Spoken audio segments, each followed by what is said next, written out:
Good evening, everyone.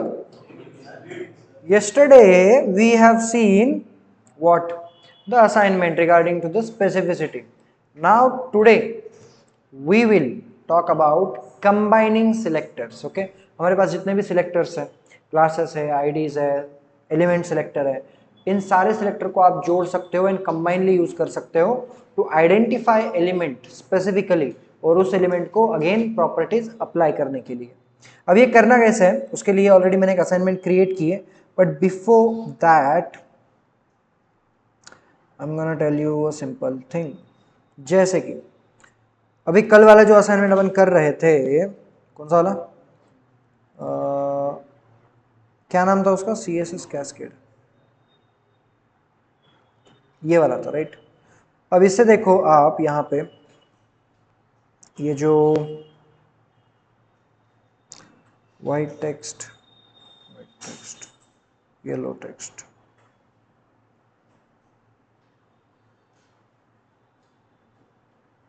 अब ये जो पैराग्राफ है, व्हाइट टेक्स्ट यहाँ पे लिखा हुआ है, आपको दिखाई दे रहा है right.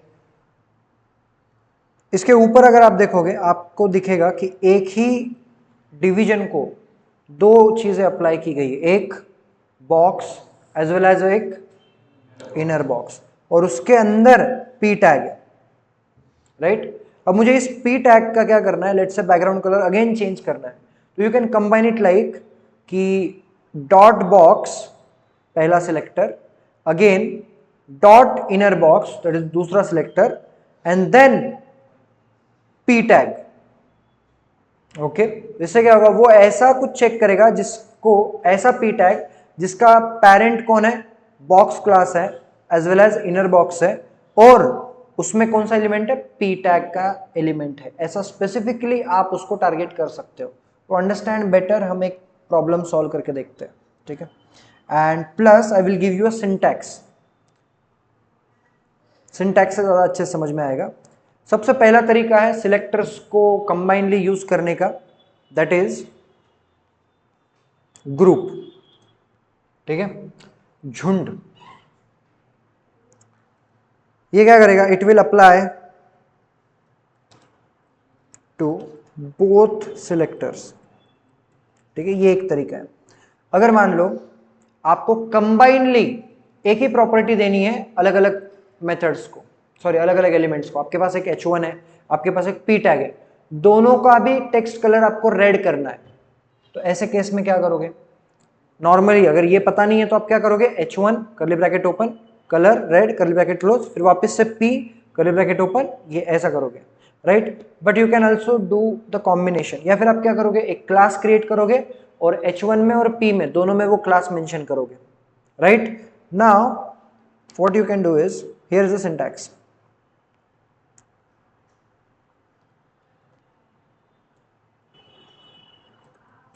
Selector comma another selector, जितने भी आप सिलेक्टर लेना चाहते हो, and in that you mention the property, let's say colour red.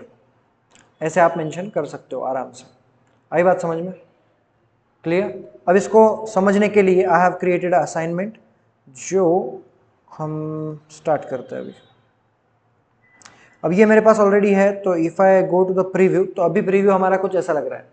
अब मुझे क्या करना है, टू डू लिस्ट और मंडे, ये दो चीजें जो है, इन दोनों को मुझे एक कलर देना है. ठीक है, सो मुझे देना है ब्लू वायलेट कलर. ओके, अब जब से CSS वापस रिवाइज करना चालू किया है, मुझे भी कलर्स के एक्स्ट्रा नाम पता होना शुरू हो गया है. एक ही शेड के कितने होते हैं, एक ही कलर के कितने शेड होते हैं एंड ऑल. HTML में कुछ चेंज नहीं करना है आपको. आपको क्या करना है, CSS में कोड लिखना है. अभी जो मैंने सिखाया कंबाइनिंग सिलेक्टर्स, उसके मदद से आपको टू डू लिस्ट और ये मंडे जो दिया है, दोनों को आपको कलर देना है. सबसे पहले देखो यहाँ पे क्या है, h1 h2, इसके अंदर कोई क्लास आईडी कुछ मेंशन नहीं है, they are just elements right. तो if I go to CSS, अभी जो कंसेप्ट देखा अपन ने, अभी जो सिंटैक्स देखा विच इज दिस, तो क्या करना पड़ेगा, सिलेक्टर कॉमा सिलेक्टर. तो पहला सिलेक्टर कौन सा है अपना, h1 comma h2 curly bracket open curly bracket close, and colour देना है ब्लू वायलेट. आप देख सकते हो दोनों को एक साथ वो चीज अप्लाई हो चुकी है। तो this is the one way to combine the selectors. आ रही बात समझ में एवरीवन? यस और no? The second is, second जो तरीका है वो है चाइल्ड। ठीक है, अब क्योंकि सारे एलिमेंट्स हायरार्की लेवल पे हैं, अगर आप देखोगे कोड को, कोड के पास देख के आपको पता चलेगा कौन सा एलिमेंट किसके अंदर है। जैसे कि इस डिवीजन के अंदर P है, राइट, UL है, इस UL के अंदर ये 3 Li है, ऐसा पता चलता है। ठीक है, इसको बोलते हैं हायरार्की। तो जो ऊपर वाला एलिमेंट है that will be the parent, जो नीचे वाला एलिमेंट है that will be the child element. Okay, इस बात को ध्यान में रखते हुए अब कैसे करना है, look at this. The syntax is something like this. Selector, then there is a greater than symbol, and then there is another selector. Curly bracket open, curly bracket close, and in that you can mention the property. Let's say color fabric. Okay, अब इसमें the question is कौन बेटा है और कौन बाप है। Here we go. Selector greater than जो साइन है, ठीक है, जो बड़ा हिस्सा जिसके पास ओपन है that will be of course parent, and छोटा बच्चा। इस चीज को आपको ध्यान रखना है। ओके, नाउ इससे होता क्या है, व्हाट हैपन्स, तो इसके सामने एक्सप्लेनेशन लिखना रह गया। It will apply to the direct child of left side, direct child of left side. बोलने का मुद्दा यह है जो इमीडिएट शादी के बाद जो पहला बच्चा हुआ है उसको प्रॉपर्टी जाएगा, बाकियों को नहीं जाएगा। सिंपल भाषा में, सिर्फ पहले को जो प्यार मिलता है दूसरे को कहाँ मिलता है। ठीक है, तो इसलिए सारे जो प्रॉपर्टीज है वो पहले को जाएगी, राइट। तो इस चीज को मद्देनजर रखते हुए आपको क्या करना है, ये जो है डू दीज थिंग्स टुडे, यहाँ पे इस कलर, इसका आपको कलर चेंज करना है, फायर ब्रिक करना है। फायर ब्रिक मतलब ये ऐसा कलर होता है थोड़ा सा, ये वाला साइड वाला इट्स अ ब्लैक, ये वाला। How can we do that using अभी जो मैंने सिखाया, थोड़ा सा ऑब्जर्व करोगे तो डू दीज थिंग्स में लिखा हुआ है एक तो p टैग, क्लास भी है डन, और उसके ऊपर कौन सा है, क्लास बॉक्स, राइट। तो मुझे बताओ पेरेंट कौन है और चाइल्ड कौन है, करेक्ट। तो वेरी सिंपली पेरेंट कौन है, बॉक्स, तो डॉट बॉक्स, राइट, उसके अंदर किसे ढूंढना है, p टैग को ढूंढना है। अगर आप देखो, एक मिनट, अगर आप यहां जाके देखोगे इस डिवीजन के अंदर सिर्फ एक ही p टैग है, तो क्लास बॉक्स और उसका पहला बच्चा कौन है, p, दूसरा बच्चा ul, उसको वो चुल थी, उसको कितने बच्चे, आया समझ में, राइट। तो ये रहा पहला बच्चा। तो इस तरीके से अपन ने पहले बच्चे को पकड़ लिया है। अब इसको कलर देना है, विच कलर, फायर ब्रिक। इतना झेपे कि नहीं झेपे, यहां तक क्लियर। तो ये दूसरा तरीका है सिलेक्टर्स को कंबाइन करने का। ओके,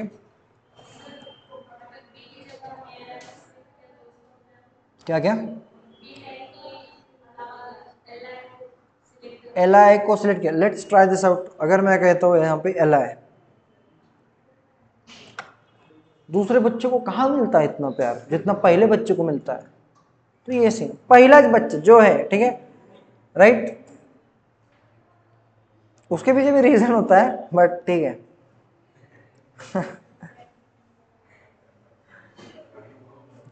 रिसेंटली ये लेटेंट शो देखते हो आप लोग, समय का, उसके ऊपर एक आया था यार, एक बाप बेटे की जोड़ी आई थी, मतलब पहले बेटों ने परफॉर्म किया। वो बाप बोलता है कि इसको बहुत प्यार दिया हमने, हमारे बहुत बहुत मतलब माता रानी का बहुत ये था वो था, और बोलता है, बोले क्यों इतना प्यार क्यों करते हो? बोले बहुत रिस्पेक्ट करता हो, बहुत प्यार करते हो। बोला कि नहीं, लास्ट लास्ट में बोला अब आपको बताता हूँ। बोले सर बड़ी कोशिशों के बाद पैदा हुआ है। बोला क्या शो था वो, अरे बाप रे। हाँ क्यों नहीं होगा, क्या मतलब गजब शो था। एनीवेज यहाँ पे नेक्स्ट सिलेक्टर्स के पास जाते हैं, how we are suppose to combine it. Now it is dependent on, ठीक है। अब ये भेदभाव देखते हुए और एक तरीका है अपने पास, ठीक है। द डेसिडेंट वन, डेसिडेंट मतलब फिर किसी भी बच्चे को आप प्रॉपर्टी दे सकते हो, अप्लाई कर सकते हो, ठीक है।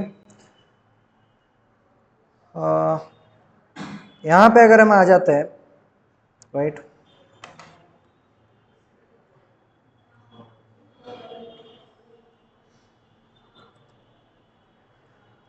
this will apply to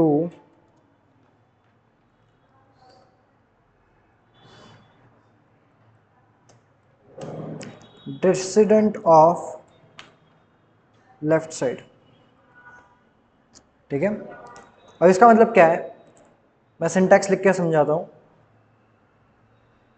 आपको सिलेक्टर लिखना है, उसके बाद और एक स्पेस देके आप सिलेक्टर लिख सकते हो, okay. After that curly bracket, क्या हो गया,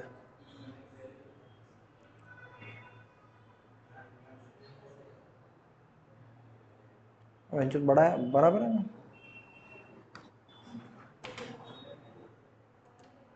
क्या हो गया, SELECTOR,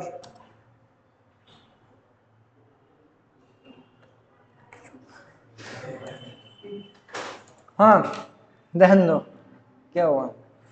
आई होप आपने सुना नहीं होगा कुछ, सॉरी। मुझे भी थोड़ा सा ध्यान रखना पड़ेगा कि इतने दिन रिकॉर्डिंग चालू नहीं थी, बिंदास था मैं, अभी बैन ना हो जाओ सिखाने से, ओके। तो इसका मतलब ये है कि for example let's say you have element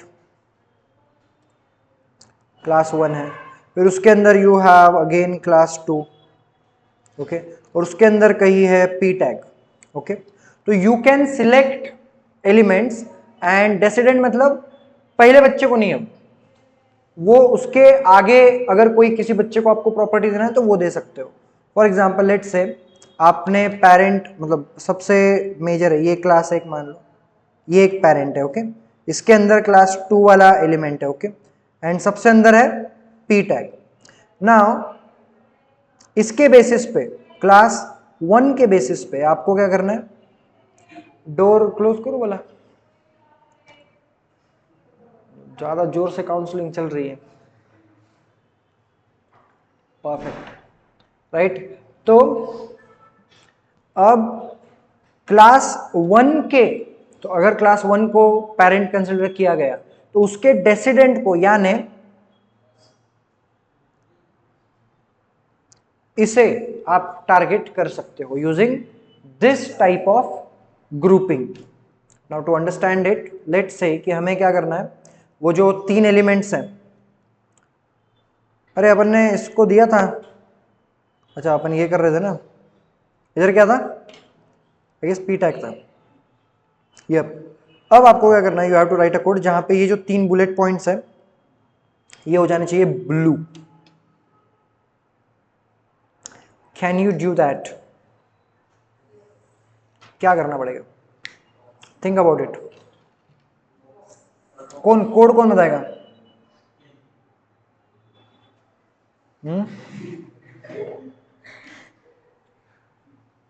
yes, सबसे पहले HTML कोड में देखो, डिवीजन है,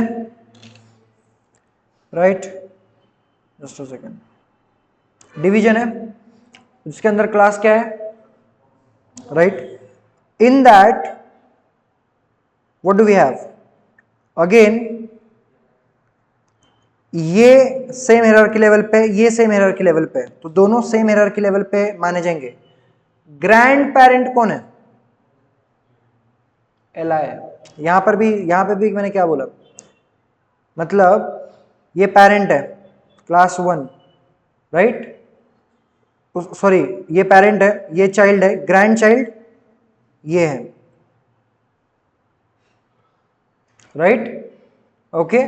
तो जब आप डेसिडेंट का यूज करते हो इस टाइप के ग्रुपिंग का, तो वो हमेशा ग्रैंड चाइल्ड्स को टारगेट कर सकता है, ठीक है। मतलब क्लास 1 और इसके बाद इस लेवल पे कुछ भी नहीं होगा। अब यहाँ पे क्लास 2 है, मान लो इसी लेवल पे क्लास Z है, कुछ नहीं होगा, एक छोड़ के आगे। आ रही है बात समझ में? पेरेंट के बाद चाइल्ड, किसी भी चाइल्ड को नहीं, ग्रैंड चाइल्ड को, that is a descendant, okay. And इसीलिए यहां पे देखो बॉक्स है, राइट, उसके दो बेटे P और UL, तो इनको कुछ मिलेगा क्या? नहीं, directly we are going to target Li, grand child, okay. तो इसीलिए यहां पे क्या लिखना पड़ेगा? Dot box space Li and in that color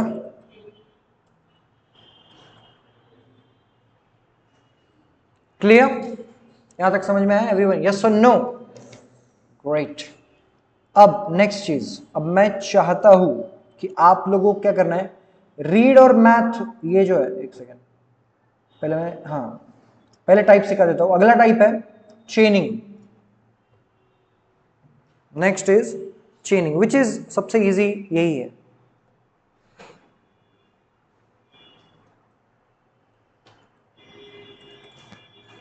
ठीक है, चेनिंग क्या करेगा? It will apply where all selectors are true. मतलब एलिमेंट के अंदर एलिमेंट है, फिर उसके अंदर 10 एलिमेंट है, फिर उसके अंदर 2 एलिमेंट है, फिर और 3 एलिमेंट है, ऐसे करते करते हर एलिमेंट को कुछ ना कुछ क्लास आईडी दिया हुआ है। आप अगर ऐसे चेन बनाते जाओगे हर क्लास आईडी की, तो वो स्पेसिफिक एलिमेंट को भी टारगेट कर पाएगा। कैसे? I tell you. अब अगर मैं कोड बताया तो सिंटैक्स दिखाया कि मैंने? नहीं, लिखना कैसे है? वेरी सिंपली, बीच में स्पेस कॉमा कुछ नहीं देना है, पहली बात, क्योंकि उसका नाम क्या है, तो चेन बना जाने सिलेक्टर, फिर और एक सिलेक्टर, ऐसे करते करते आप कर्ली ब्रैकेट लिखो, multiple selector you can have 1 2 3 any number of, and then आप प्रॉपर्टी दे दो। लेट्स से मुझे सी ग्रीन देना है कलर, किसे? ये जो दो है रीड और मैथ क्वेश्चन, इसको सी ग्रीन कलर देना है मुझे, ठीक है, which is nothing but green, but now I know more shades.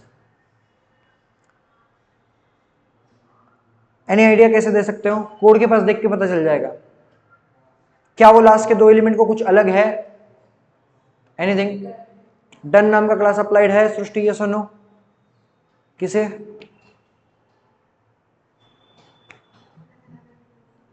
फिर ध्यान दो।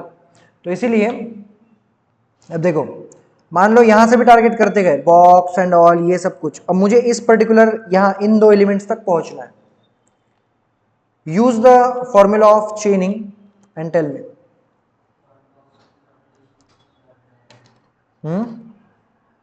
क्या कर सकते हैं? Li, देखो ना, सबसे बेस्ट एक क्या है, अगर आपने बोला Li को सी ग्रीन देना है, तो प्रॉब्लम क्या होगी? सारे के सारे Li सी ग्रीन हो जाएंगे। Li के अंदर भी ऐसे Li एलिमेंट टारगेट करो जिसके पास कौन सा क्लास है? डन नाम का क्लास है। तो इसीलिए मैं यहां पे जाऊंगा,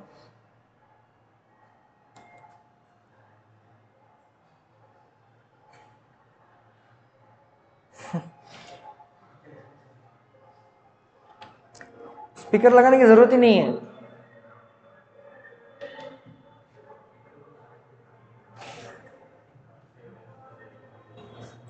Li एंड देन Li के अंदर डन कलर, समझ में आया? सो दैट इज, और ऐसा नहीं कि दो ही कर सकते हो, तीन भी कर सकते हो। फॉर एग्जाम्पल आपके पास एलिमेंट है, देन आपके पास कोई आईडी है, क्लास है, तो what should be the sequence? तो सबसे पहला सीक्वेंस होना चाहिए, एक सेकंड, सबसे पहला सीक्वेंस होना चाहिए एलिमेंट का। क्यों ऐसे मैं बोल रहा हूं? मतलब मान लो H1 है, H1 के अंदर आपके पास कोई क्लास है, क्लास 1, उसके बाद कोई आईडी है, तो ऐसे आईडी 3, ऐसे होना चाहिए। सबसे पहले क्या होना चाहिए प्रायोरिटी में? एलिमेंट। क्यों? क्योंकि अगर मैंने बोला ऐसे क्लास 1 और फिर H1 बोला, सेंस बन रहा है इस बात का कुछ? क्लास 1 H1, तो ऐसा अज्यूम कर रहा है कि क्लास 1 H1 नाम का एक क्लास है।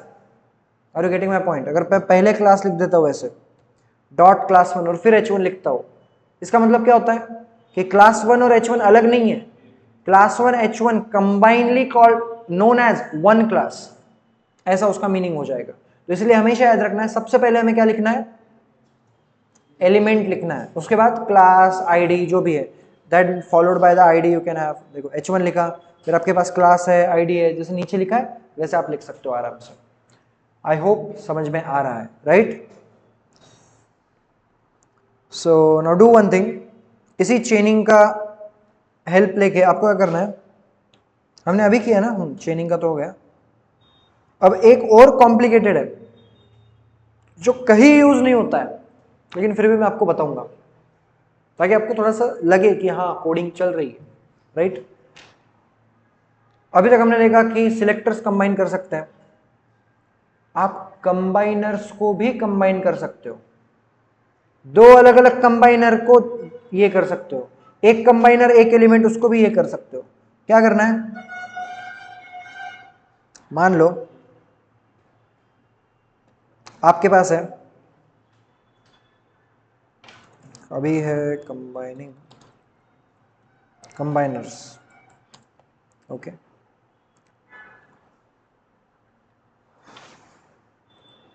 सिलेक्ट ये एक हो गया, उसके बाद सिलेक्ट ये चेनिंग वाला हो गया, राइट? कौन सी मेथड यूज हुई है? Think about it. एक तो चेन दिख रहा है लास्ट वाला, उसके पहले वाला, और दोनों के बीच में स्पेस है। दो सिलेक्टर्स के बीच में अगर स्पेस है तो उसको कौन सा ग्रुपिंग टाइप बोलते हैं? अभी सीखा ना अपन, एंसेस्टर डिसेंडेंट वो वाला, राइट? तो यहां पे क्या होता है, this is a chain, okay, ये समझने के लिए लिख रहा हूं मैं, और ये एंसेस्टर है,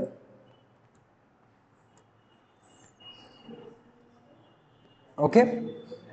डेसेडेंट मतलब जो नीचे वाला बच्चा है वो, उसका grandchild is a descendant, लेकिन ग्रैंड चाइल्ड के लिए ग्रैंड पेरेंट्स, एंसेस्टर, पूर्वज, ओके। तो अब मान लो, let's say what we want to do is, ये जो अदर आइटम्स लिखा हुआ है ये वाला चीज, इसे आपको करना है उसका font size 2REM। How can you do that? 2REM करना है ये अदर आइटम्स को, या मान लो सॉरी 0.5 करना है, 0.5 करना है, 2REM करो, 0.5 करो, एनीथिंग। अब जनरली आप देखोगे कि सर यूएल के अंदर पी टैग कैसे क्या आया, यूएल के अंदर तो क्या आता है, एलआई आता है, राइट? वो सिर्फ समझने के लिए लिया है, क्योंकि अगर इवन पी टैग भी है उसके नीचे मैं कुछ लिख देता हूं वैसे, इट वर्क्स, ओके। तो वो सिर्फ कॉम्प्लेक्सिटी बढ़ाने के लिए दिया हुआ है, so don't worry about it. तो यूएल के अंदर क्या है, पी के अंदर भी ऐसा कौन सा टैग डन? आप बोलोगे सर पी टैग लिख लो, खत्म करो, एक ही पी टैग है उसके अंदर, बट व्हाट इफ और एक भी पी टैग है? तो मोर स्पेसिफिक होना है, तो मैं क्या करूंगा, UL space P dot, I hope you getting, right? इसीलिए यहां पे जाके very simply P, sorry UL P, और इसका करना है अपने को फॉन्ट साइज 0.5 REM,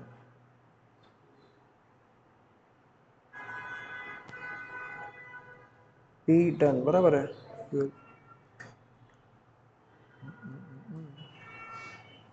2 कर दिया तो इट शुड, हाँ स्पेस, आई एम सॉरी बाबू, आया समझ में? क्लियर? तो यूएल इज अ एंसेस्टर, उसके बाद उसका चाइल्ड कौन है, पी है, पी के अंदर भी कौन सा स्पेसिफिक अगर ढूंढना है तो अगेन हमने क्या कर दिया, उसको अटैच कर दिया क्लास। तो इतने तरीके से आप सिलेक्टर्स को ग्रुपिंग कर सकते हो, ठीक है? अब ये बहुत बारीक बारीक चीजें हैं, लेकिन जब आगे तुम जाओगे फ्रेमवर्क्स के साथ काम करोगे, जब क्लाइंट बोलेगा कि इधर से ऐसा एनिमेशन डाल, उधर से ऐसा एनिमेशन डाल, दैट टाइम आपको ये बारीक बारीक चीजें काम में आएगी। ठीक है, so that's it, we will stop here.